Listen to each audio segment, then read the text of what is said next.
여호와를 경외하는 자의 삶이 잠언의 말씀이라고 한다면 여호와를 경외하지 않는 자의 삶은 어떠한 것인지 우리가 전도서를 통해서 한번 살펴보도록 하겠습니다. 전도서는 인생 전체를 통찰한 후 삶의 지혜를 전달하는 그런 책입니다. 흔히 말해서 직접적인 경험과 간접적인 경험을 하고 있는데 직접적인 경험을 하려고 합니다. 우리 모든 사람들은. 그러나 죄악에 대해서도 그렇습니다. 솔로몬이 그 모든 것을 다 경험하고 난 후에 인생은 이렇더라고 이야기하고 있으며 그 말씀을 기억하고 사람의 본문이 무엇인지를 살펴보면 됩니다. 잠언은 삶의 한복판에서 하나님을 어떻게 사랑하는가에 대한 답이라면 전도서는 삶의 끝에서 하나님 없이 살다 보니 후회스러운 것이 많더라. 그리고 깨달은 것이 많은데 그것은 자신의 후손들에게 특별히 미래의 꿈이 많은 젊은들에게 말씀을 전하고자 합니다. 전도서의 책 이름은 코헬렛, 모인 무리에게 말하는 사람이라는 뜻을 가지고 있고 전도자라는 그런 뜻입니다. 요즘 말로는 전도하는 사람이 아니라 사람들이 말하는 광장에서 무리들에게 말을 전하는 그런 사람입니다. 설교자, 지혜자라는 뜻을 가지고 있습니다. 기록자는 솔로몬입니다. 초대교회의 72년 성경에는 솔로몬으로 보게 되고 유대 전승에도 잠언, 전도서, 아가서, 솔로몬이 기록했다고 봅니다. 나머지는 교재를 참고해 주기 바랍니다. 그런데 솔로몬이 기록하지 않았다는 견해들도 있습니다. 1장 16절을 보게 되면 나보다 먼저 예루살렘에 있던 모든 자, 솔로몬 이전에 이미 왕들이 여러 명 있었음을 암시하는 것들, 만약 그것이 사실이라면 세 번째 왕이었던 솔로몬 시대에 잠언을 기록할 수 없었다는 그런 주장이고, 전도서는 아람어가 이제 기록되어 있는 것을 보고 왕국 통치 후기에 하나님을 떠난 솔로몬이 전도서를 기록했다는 것도 인정하기 어렵기 때문에 솔로몬이 아닌 다른 사람이 있었다는 그런 주장도 있습니다. 어떤 사람은 전도서가 에스라 때 기록되어 있다고 주장하기도 합니다. 전도자가 머릿말과 에필로그 익명의 기록자는 동일인이 아니라고 주장하는 것도 또한 있습니다. 배경을 보게 되면 솔로몬 시대의 역사의 중심을 한번 보게 되면 전도서는 기록자의 삶을 근거로 솔로몬은 극과 극의 삶을 살았습니다. 하나님께서 유일무이한 그런 솔로몬에게 지혜를 주게 되었고 아마 전에도 없고 그 후에도 없는 지혜를 솔로몬은 가졌다고 봅니다. 누릴 것 다 누리고 또 이거 여러 가지 부인과 후궁 생각해 보면 어마어마합니다. 우상 숭배를 포함했고 당시 최고의 그런 부를 가지고 있던 솔로몬, 자신의 행복을 위해서는 아마 안 해본 것 없는 그런 사람이기도 합니다. 솔로몬은 행복을 누리기 위해서 한 나라의 왕으로서 모든 것을 다 해보았습니다. 그렇게 해보니까 나중에 결론은 하나님을 따라서는 행복한 것이 없더라는 그런 이야기입니다. 인생 말년에 자기의 인생을 뒤돌아봤더니 허무하고 부당하기 짝이 없습니다. 인생의 허무함 그리고 헛됨을 발견한 솔로몬은 결코 하나님을 기억하고 하나님을 경외하는 것이 인생의 본문임을 힘주어 이야기를 하고 있습니다. 유대의 전통에서는 5 두루마기, 즉 히브리 성경의 시가서로 주로 이루어져 있고 5 성경을 말하는 것은 하메시 메길로트라고 부르고 있는데 이것은 아가서, 룻기, 에레미야가, 전도서, 에스더로 이루어져 있습니다. 이것은 이제 BC 6세기에서 9세기로 이루어진 것 같습니다. 아가서는 안식일 뿐만 아니라 6월절 끝에 읽었고 룻기는 7절에 오경 양족전에 읽었고 에레미야는 아비별 9월에 전도서는 초막절에 에스더서는 부림절에 2번 읽은 것을 우리가 볼 수 있습니다. 여러 가지 그 배열의 순서와 절기 순서, 시대 순서를 보아서 2가지 전승이 전해지고 있는데 유대 전승에 따라서 아가서는 젊었을 때, 잠언은 중년에, 전도서는 인생 말년에 기록되었다고 볼 수 있습니다. 기록 연대를 보게 되면 기록자가 누군지에 따라서 달라지며 솔로몬이 BC 935년경 솔로몬이 지었다고 할 때는 935년이고 솔로몬을 부정하는 그런 견해에 따라서는 BC 450년에 또한 기록한 걸로 볼 수 있습니다. 기록 연대에 대한 견해는 여러 가지 문체나 기록 연대가 솔로몬 시대와 다르고 이스라엘 바벨론 포로 전후의 암울한 예시를 암시하고 있는 것으로 이제 보아서 기록되었다고 보는 주장도 있습니다. 기록 목적에 대해서는 전도자가 자신의 인생을 경험을 기초로 인생론을 전하게 됩니다. 하나님을 떠난 인생에서는 모든 것이 허무하다는 것. 그리고 전도서에서 가장 많이 나오는 말이 헛되다입니다. 바로 헤벨이라는 단어인데 이 단어가 다양하게 이제 의미를 하고 있습니다. 예를 들면 부당하다, 연기 같아, 부조리하다, 뜬구름 같아, 뭐 이런 뜻을 가지고 있습니다. 첫 절과 끝절에 대해서는 해 아래 모든 것이 다 헛되다고 선언하며 마지막에는 하나님께서 이 땅에 사는 모든 사람들, 은밀한 일을 선악간에 심판하실 것이라고 마무리 짓게 됩니다. 전체 보기에서는 잠언서는 전도서는 12장으로 되어 있는데 크게 보시면 모든 것이 헛되다. 그리고 전반부에서는 모든 것이 헛되다로 내용이 중심이 되어 있고 후반부는 그에 대한 전도자의 교훈이 기록되어 있음을 볼 수 있습니다. 자세히 보면 해 아래 새 것이 없다. 솔로몬은 전도서 첫 부분에 이렇게 강조합니다. 우리가 공부하거나 뭐가 발명했을 때 보면 새로운 것이라고 뭐 특허를 내고 하지만 이것도 새로운 것이 아닙니다. 솔로몬은 하나님의 백성이었습니다. 동시에 왕으로서 세상의 한 사람으로서 많은 것을 경험하게 됩니다. 그리고 인생도 관찰하고 연구하는데 그 결과 하나님을 경유하는 것이 사람의 근본이라고 얘기하고 사람이 사는 것 중에 가장 기초가 되는 것을 발견하게 되는 겁니다. 아직 인생에 대해서 다 알지 못하는 이들에게 교훈하며 인생은 이런 거야. 하나님께서 없으시면 의미가 없는 거야. 이렇게 이야기를 합니다. 그래서 솔로몬은 모든 것이 헛되다고 이야기합니다. 헛되고 헛되며 헛되고 헛되니 모든 것이 헛되도다. 여러분 한 문장에 헤벨이라는 단어가 5개 들어가 있습니다. 유대인의 문화에서 보면 3번을 강조하는 것이 가장 중요한데 5번이나 강조하니 얼마나 허무하겠습니까? 하나님께서 우리가 예를 들면 하나님은 어떤 분입니까? 거룩하신 분이잖아요. 그래서 거룩하신 하나님 3번을 반복했는데 인생이 얼마나 허무하길래 우리가 5번을 강조하고 있는지 우리가 다시 한번 이런 허무에 대해서 강조하는 이야기를 볼 수 있습니다. 좀 전에 말씀드린 헤벨이라는 것은 헛됨, 의미 없음, 연기 같은 수수께끼. 그러니까 이 모든 것은 하나님께 있다. 하나님을 경외하는 것이 삶의 지라고 이야기를 합니다. 시간과 죽음에 대해서는 우리가 무엇을 하든 시간은 흐르게 되어 있습니다. 그리고 우리가 무엇을 하든 죽음은 다 똑같이 필연적인 것은 다 맞이하게 됩니다. 해 아래에 새 것이 없다는 것은 세대가 바뀌어도 불변하는 땅과 해와바람과 강물, 규칙적인 모든 인간 경험의 불만족과 반복적인 인생을 이야기하면서 해 아래에 새 것이 없다고 이야기합니다.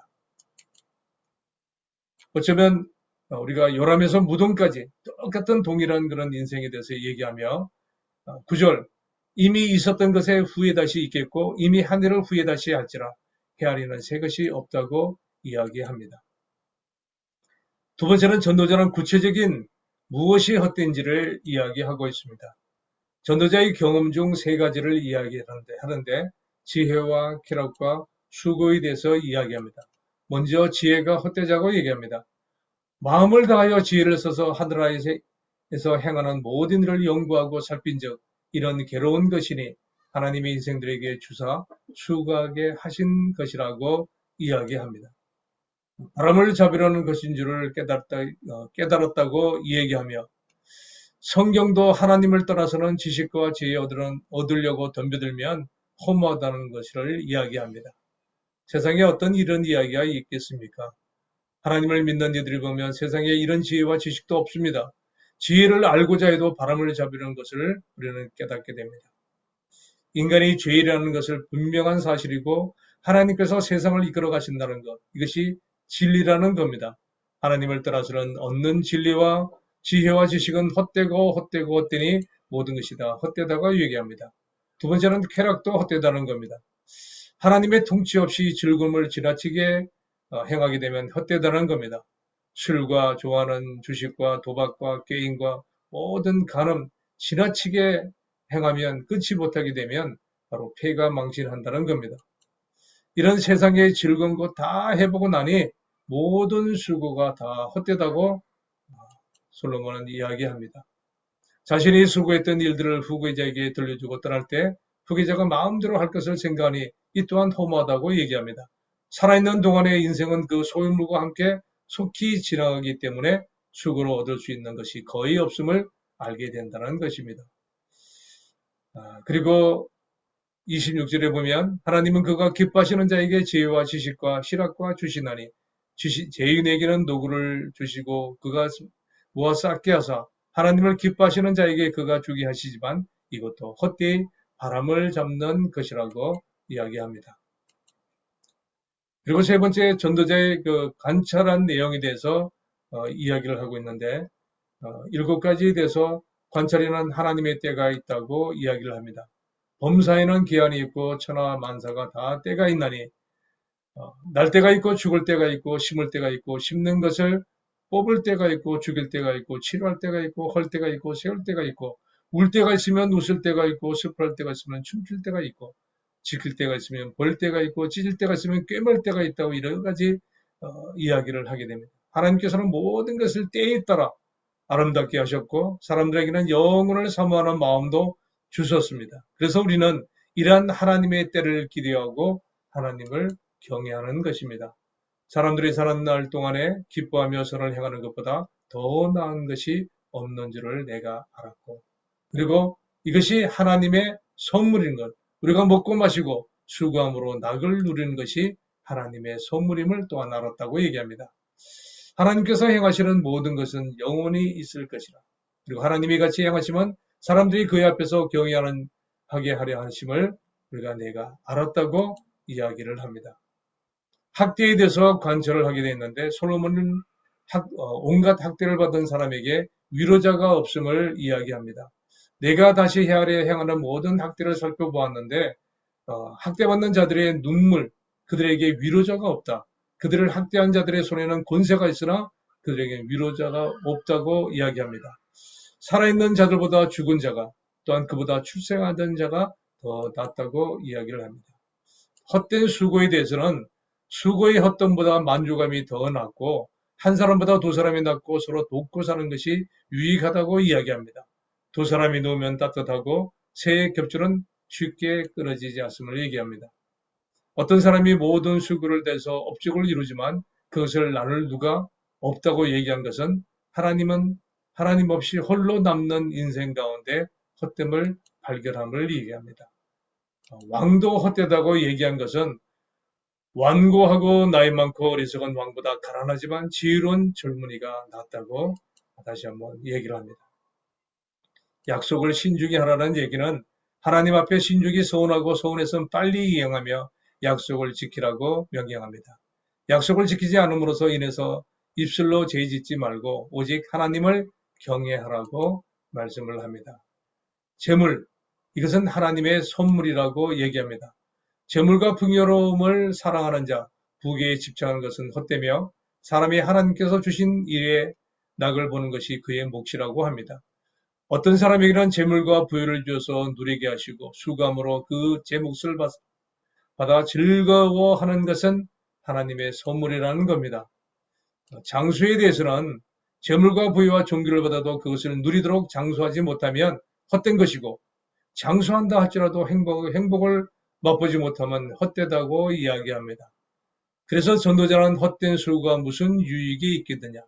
사람의 행복이며 그 후에 무엇이 있을지라도 누가 그것을 말해주냐고 이야기합니다. 그래서 전도자의 교훈을 통해서 헤아려 있는 모두는 미래를 알지 못하며 모든 것이 하나님의 손에 달려있다고 강조를 하게 됩니다. 지혜자와 우매한 자에 대해서는 아무도 자기의 미래를 알지 못하는데 지혜와 우매한 자에 비교하면서 지혜 아래에 있는 것이 유익하다고 강조하게 됩니다.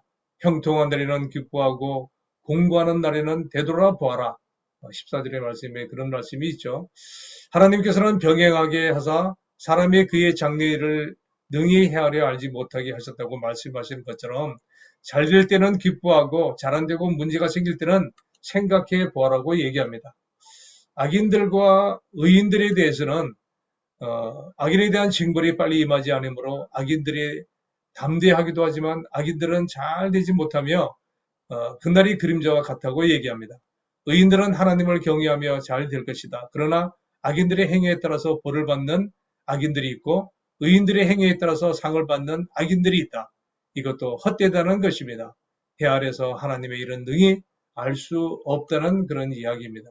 모든 것이 하나님의 손에 달려있다는 얘기는 하나님의 모든 것이 다 손에 달려있다. 사랑을 받을는지 미움을 받을는지 사람이 알지 못하는 모든 것은 모두 그들의 미래의 일임을 알아야 한다는 얘기입니다. 모든 사람에게 임하는 의인과 악인, 선한 자와 깨끗한 자와 깨끗하지 아니한 자들 모든 것이 다 일반이라고 얘기합니다.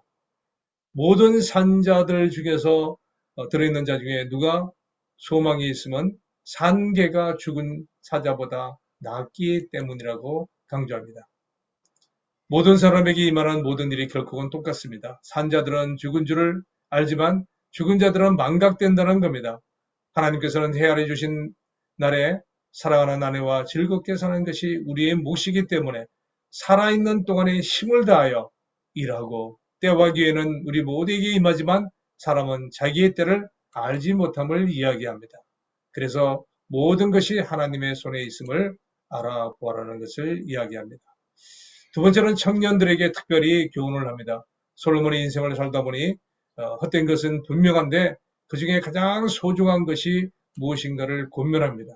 그래서 창조주를 기억하라고 말씀합니다.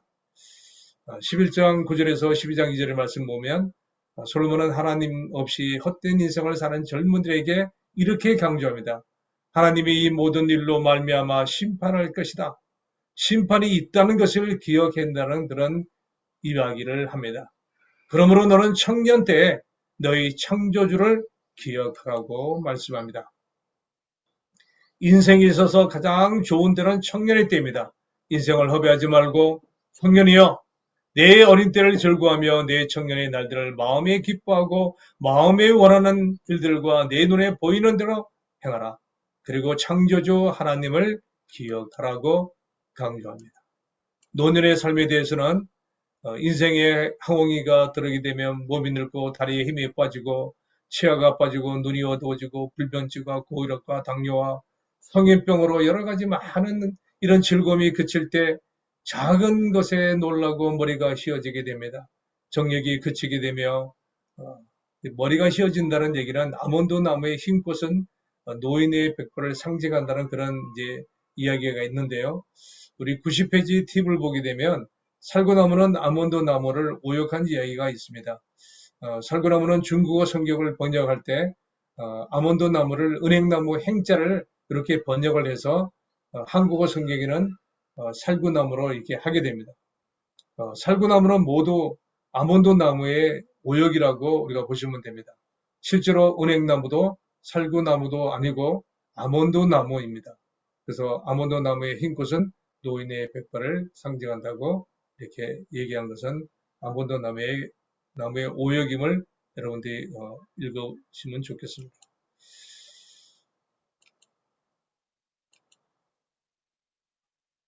끝으로 사람의 본문에 대해서 이제 하나님을 경외하라고 강조하면서 하나님을 경외하라고 얘기합니다.